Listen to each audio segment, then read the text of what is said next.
बच्चों आज का पाठ है तद्भव उपसर्ग मतलब हिंदी भाषा के उपसर्ग। तद्भव अर्थात हिंदी के उपसर्गों का विकास संस्कृत के तत्सम शब्दों से ही हुआ है। इनमें से अधिकांश उपसर्ग संस्कृत के मूल उपसर्गों के रूप में सूक्ष्म परिवर्तन मतलब थोड़ा परिवर्तन के साथ विकसित होकर हिंदी के तद्भव शब्दों के साथ प्रयुक्त होते हैं मतलब प्रयोग होते हैं।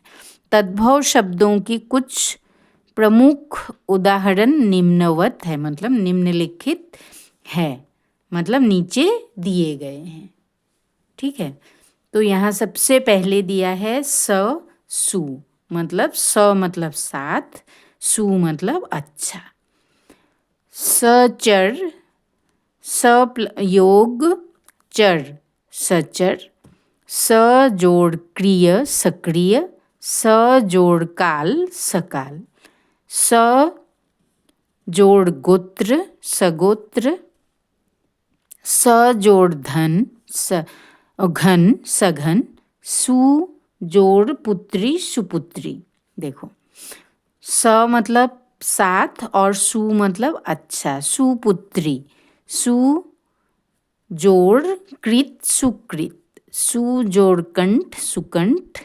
सु जोड़ कृति सुकृति। उसी तरह से कु मतलब बुरा, कुपात्र, कुटेव, कुचक्र, कुमार्ग, ये सब बने हैं। आप लोग देखिए, पाठ दिख रहा है शायद, है कि नहीं? और सुनने की कोशिश कीजिए। उसी तरह से कुमार्ग, कुपुत्र, कुकर्म, कुख्याति, कुगति, कुचेष्टा। फिर उसके बाद आता है दू मतलब दूहरा, द में छोटा ऊ की मात्रा दू। दुमंजिला, दुहिता, फिर दूहरा, दुविधा, दुबला, दुसाध्य, दुहत्था, दुगुना, दुभाषिया। उसी तरह से अ मतलब बिना, अभाव, निषेध। अछूत, अजड़, अमर, अमोल, अभागा, अपढ़। अकथ, अजान, अटल। ठीक है, उसके बाद आता है मतलब बिना, हीन। देखो, अवमूल्यन, अवकाश, अवलोकन, अवचेतन, अवतरण, अवतार। उसी तरह से अवनति, अवगुंठन, अवज्ञा। फिर उसके बाद आता है बिन मतलब बिना, नहीं।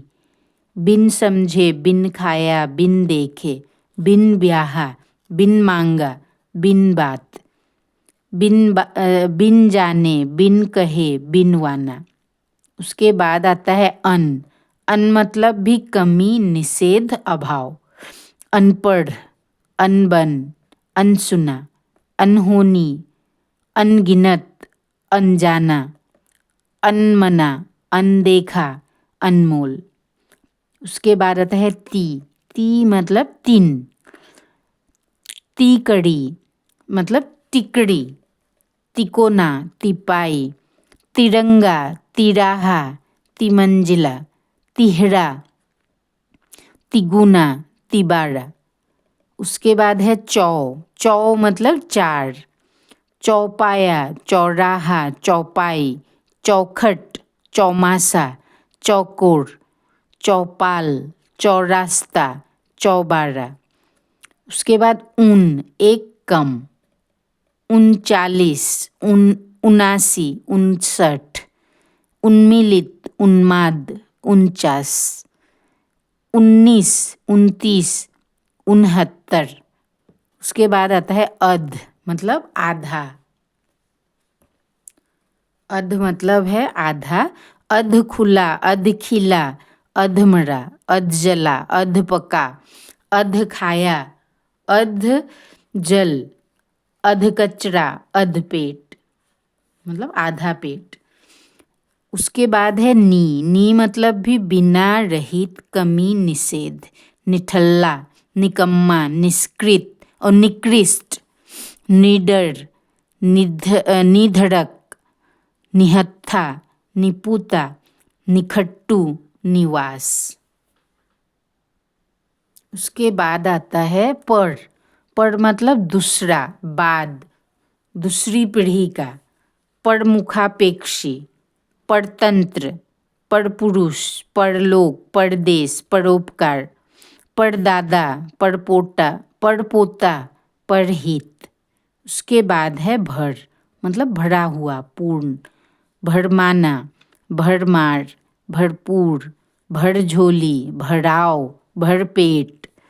फिर भरभराना, भरपाई, भरतार। तो यहाँ तक है हिंदी के उपसर्ग, मतलब तद्भव उपसर्ग। ठीक है बच्चों।